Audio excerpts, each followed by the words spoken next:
Laundromat. No horse blankets. As I gathered the second bag of clothes from my bi-weekly laundromat pilgrimage, I thought about how lucky the pony who lived down the hall from me was. She almost never wore clothes. I'd occasionally see her in a hoodie on chilly mornings, but that was usually gone by noon. At that rate of clothes wearing, she might not have to do laundry but once a month, if even that often. She didn't have to contend with carrying a pocket full of quarters to the laundromat, spending $15 or $20 to wash clothes, and then there was the time factor as well. 2 hours of my day gone. I'd tried bringing something to do, but usually got distracted by Facebook or something else on the internet. Maybe if I had my laptop I could write an essay, or something, but there wasn't anywhere to put it. The laundromat had uncomfortable chairs, but no desks, just the folding tables which were too low. Sometimes I'd go and get something to eat while my clothes were in the dryer, that way I could at least get something done. One last check. 2 IKEA bags full of dirty clothes, the laundry soap in one of them, all of the leftover quarters from last trip, and cash for the bill changer. Someday, I was gonna have exactly the right amount and come back to the apartment with no quarters jingling in my pockets.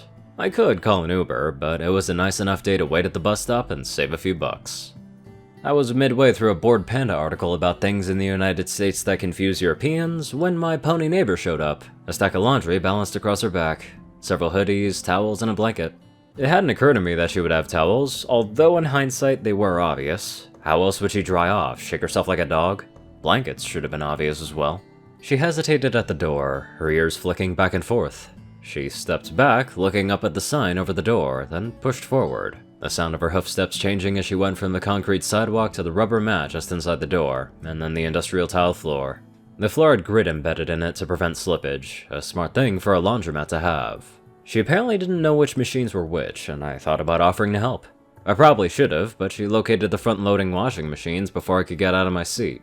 The digital displays told how much money they cost to use. Before even loading it, she went over to the coin changer and started feeding money in it until she had enough quarters. She just started to load her laundry into one of the washing machines when the attendant noticed her. No horse blankets in the machines! He pointed to a sign that had the laundry rules on it. I saw her tense. I turned off my phone, then turned it on again, wondering if I should film what might be a laundromat confrontation. Instead, she just put her head down and slammed the door of the washing machine shut, without the blanket. She was walking over to the soap dispenser to buy a box of soap flakes, and she wasn't tall enough to reach it, not with the chairs in the way. She put a forehoof on one of them, looked over at the counter, and then back at me, and I decided I ought to be a decent human. Could you... She began, but I shook my head. Use mine. I grabbed the bottle out of my IKEA bag. Unless you don't like this brand. Are you sure? I nodded, then walked over to her washing machine to pour it in. I noticed that her nostrils flared when I spun the measuring cap off, so I held it down where she could sniff of the bottle. I preferred scent-free soap, although it might not have been as scent-free to her. You live down the hall from me, don't you? Yeah. I'm Mountain Meadow. I told her my name, and she turned her head to look at my washing machine, where my comforter was currently swirling against the window.